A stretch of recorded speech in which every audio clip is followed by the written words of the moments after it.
get to our pineapple extract. So we made this with freeze-dried pineapple.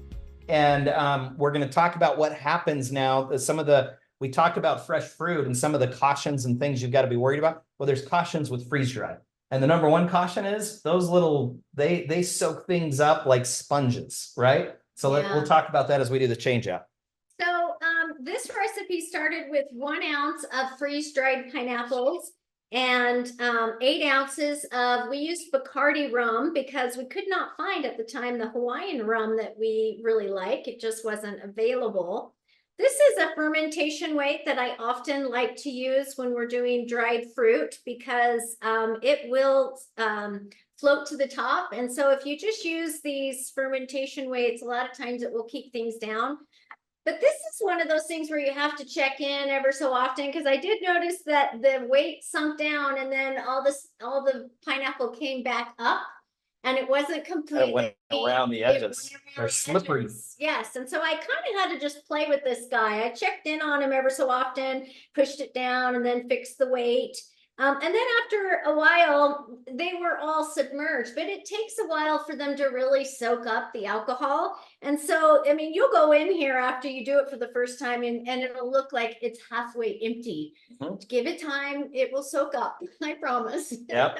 And then the challenge we'll have now in the change out is you've got all these like absorbed sponges. Yes. They're packed full of all the alcohol and they're going to want to hold on to that alcohol. And you're not gonna get 8 ounces out that you put 8 ounces in. You're gonna maybe have to top off, but that's the nice thing is you can always add some more fruit, top off if it absorbs a lot. The nice thing about freeze dry, like we said earlier, is with freeze dried, all the moisture's been removed.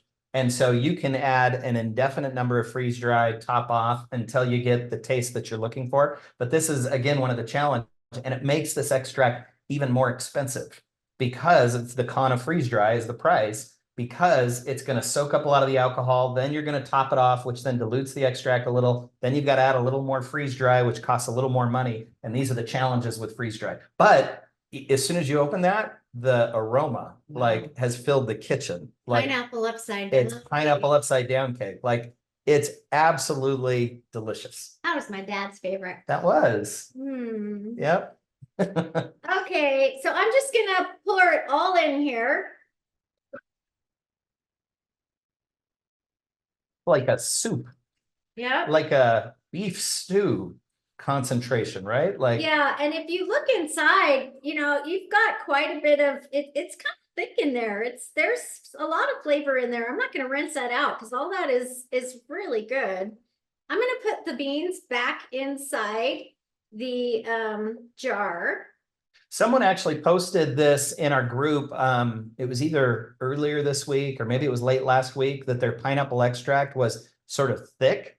I think the reason that it was that she had lots of small pieces of pineapple that just sort of blended in. Like she used a lot of the crumbs and maybe that was in there, because what you'll see as we're straining it and using we're using the correct side of the muddle. I know, just to make you feel better. So as we're going through and pushing through the strainer, you should have like a really clear, it's not very thick, kind of a good extract. What's the word I'm thinking of? The viscosity. There you went the other way. She's just giving me a hard time now. To give more time for fun. Okay, so I'm just kind of pushing this, trying to get all of the liquid I can out of the pineapple, and it really is like well, surprisingly, you're at about 5-6 ounces. Yeah, about 5 ounces. So you lost 3. And you can see where it's all at. And if we wanted, we could leave this and just let it drip overnight. But a lot of the alcohol also evaporates. No, and it will dry out. It will dry out. I mean, you can let it sit here for a little bit longer, but you're never going to get the 8 ounces out again with the freeze dried. Yeah. It's going to soak in there. And specifically with the freeze dried pineapple, because we've done some with freeze dried strawberries and we've done some with other freeze dried fruits where you actually do get pretty close to the 8 ounces out. But for whatever reason with pineapple, man, they're dry and they love to just absorb it all. but the longer that you work it and you press and you use the And muddle. right now, I am doing this, and when I put pressure on it, I have a steady stream still coming out of the pineapple. So, I Right. mean, you really want to just take your time. There still is a steady stream coming out, and I'm just kind of just adding some pressure and leaving it on there like that. I've still got a nice steady stream of We're up juice. to easily 6+ ounces now that Yeah. she's still getting out. So here's the thing. We put the alcohol in, we put the lid on the bottle immediately. The alcohol hasn't disappeared. It's all in there and all the moisture is in there that we added. It's just how much patience do you have in kind of pushing it all out. And the more that you get out, again, the more concentrated it's going to be, the less that you have to top it off, the more of that concentrated pineapple flavor you're going to get. And for the sake of time, because I'm sure you don't want to keep watching me do this, I'm going to be done here. But yeah, you're really close now. I mean, you're I've got- pushing. it's not a steady stream, but I'm getting a couple drops out now. But You're if over you 6 ounces. to see what it looks like now, you know, it's getting dry. You can see that there isn't a lot of liquid left Oh, that was a good one there. in the pineapple. You can see that it's just drying out. Love it. And then maybe let's take it off and show them the consistency of the extract. It's clear, it's nice. Is it transparent? It's pretty thick, which is quite nice, but there are lots of little tiny pineapple remnants that are left over. And you would, if you don't want any of those little pineapple little, they're just, I mean, if you could just switch the camera over, maybe we can show you what it looks like. There are tiny, tiny little pieces of pineapple, plus you've got your vanilla specks in there. So you are going to have some sediments in this. If you don't like this, then put it through a coffee filter and you'll get rid of all the sediments and it'll be very clear. It goes crystal clear, yep. Yeah. Well, so crystal clear, it's the color of the pineapple. we're not going to worry about that now because we're putting another ounce of pineapple in. Yep.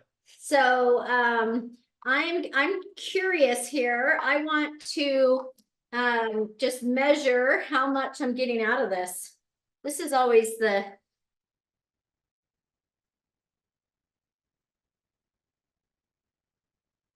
always the moment. so it's about 5. Is that what it is? Yeah. Yeah, look at that. So there's 3 ounces, and I probably could get just a little bit more, right? But I'm gonna add, this is what we need, this is what we mean by topping off. We're just gonna add in another 3 ounces here to make 8 ounces again. And then when we add in our pineapple, we'll be able to cover the pineapple, hopefully. And it's really interesting, just again, talking about freeze dry, these have been sitting open for like an hour and they've already absorbed all the moisture in the air. Yeah. And so the pineapple is just like this absorption machine, and it just is grabbing moisture and holding on to it wherever it can. As you open it, you can see that it starts to get a little bit bigger, that starts to stick together. I actually like it when they come small like this, because you know it's just easier. You don't have to smush them so much. More surface area. And there's a lot of times when I'll get the bag and there'll be just powder at the bottom. Don't waste that. Weigh that. That's part of the vanilla. That's part of the pineapple. It is. So, you know, sometimes that's even better because it takes up less surface area. Yep. Right. So don't throw away any powder that's in that bag. Weigh everything. You want to make sure you have an ounce. And then once you have an ounce, just add it into your jar. And then again, like she said, if you want to clean it all out, you can see all the particles in there. A coffee filter does the trick at the very end when you're finished. Yeah, there would be no reason to do it now because you're going to have it all over again. And you would just be, you know, having to do it again. Exactly. There we go. And this is why we do it live on the camera. So everyone can see how it works. And the smell, again, is lovely. I know. Do you want to pour that in, love? One quick question. What is the name of the Hawaiian rum that you would have liked to have used ideally? Dana was asking. It's Powie. I'm always mispronouncing it. The Powie rum. And then Ocean Vodka, that's a vodka that we've used that is actually made with sugarcane. You see this like with rain cane vodka and others. There's a lot of like differentiation that's happening in the spirit world right now, where vodka manufacturers are using sugar. And the distinction between vodka and rum is the temperature at which the distillation happens. So now Ocean Vodka is actually made with Hawaiian sugar cane, which used to be exclusively, Hawaiian rum that would use Hawaiian sugar cane. So there's a lot of different applications that you can use. And the reason we were doing that is just to be all Hawaiian, right? Is there a huge difference in taste between a Hawaiian rum, like with Hawaiian sugar cane? There is. But is it going to overpower the pineapple? Not necessarily. You're going to be okay with whatever rum that you've got. It's just fun to go, like we have people that use the Hawaiian beans in like a Tito's vodka because they want it all made in the USA.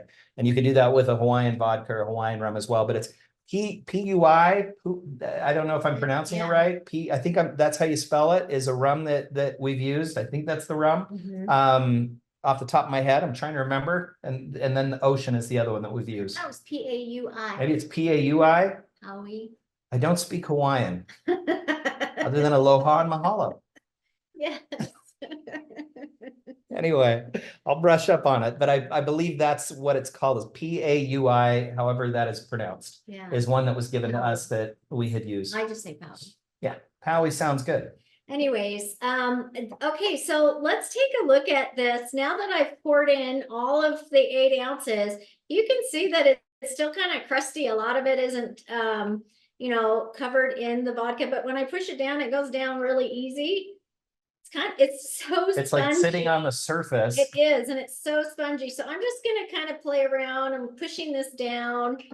I'll put the weight in, but it will over time come up over it. So this is just one of those that you'll go in and check to make sure that, you don't have pieces that are floating on top, because every so often I'll go in and there's just parts that aren't at all absorbed. So I just push it down. It just, for some reason, the freeze-dried fruit will just pop up. Yeah.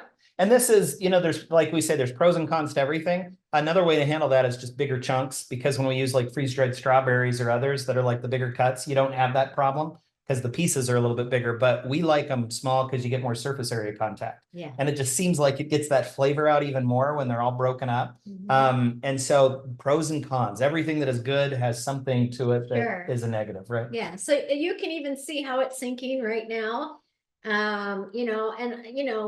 Tonight it might not even be able, all the edges will be above the weight. But let me even show, if I could, I'm going to try to show the side here, because here's what's interesting. It's just floating. You have all this liquid down here. And so that's the problem, is it all wants to go to the top around that weight because they're just not ready to sink yet. And so it's not like they're saturated. If you look at it just from the top, it seems like it's absorbed all the alcohol, but that's not what's happened. It's actually, you're fighting the buoyancy of the pineapple. Because you have all that alcohol right there that it just does not want to go down into. I promise you. It does sink. Give it time, it will absorb. Yep. You just have to kind of mess with it over time, keep pushing it down.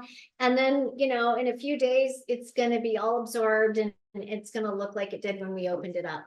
There you go. Today. Pineapple Paradise. Okay. So that's the last change out, and then we'll come back and do the final change out. Or 1 month. In 1 month, right? So we'll be visiting the Pineapple Paradise in the next live. So this is one that finishes up in 2 months. We started this in June, and so we're doing our second change out here in July. And we thought that after 2 change outs, it's delicious. So at 2 months, we're going to do a taste test, and we'll see how good it is, or if we want it a little stronger, you can always add more fruit and top off with alcohol. It's up to you.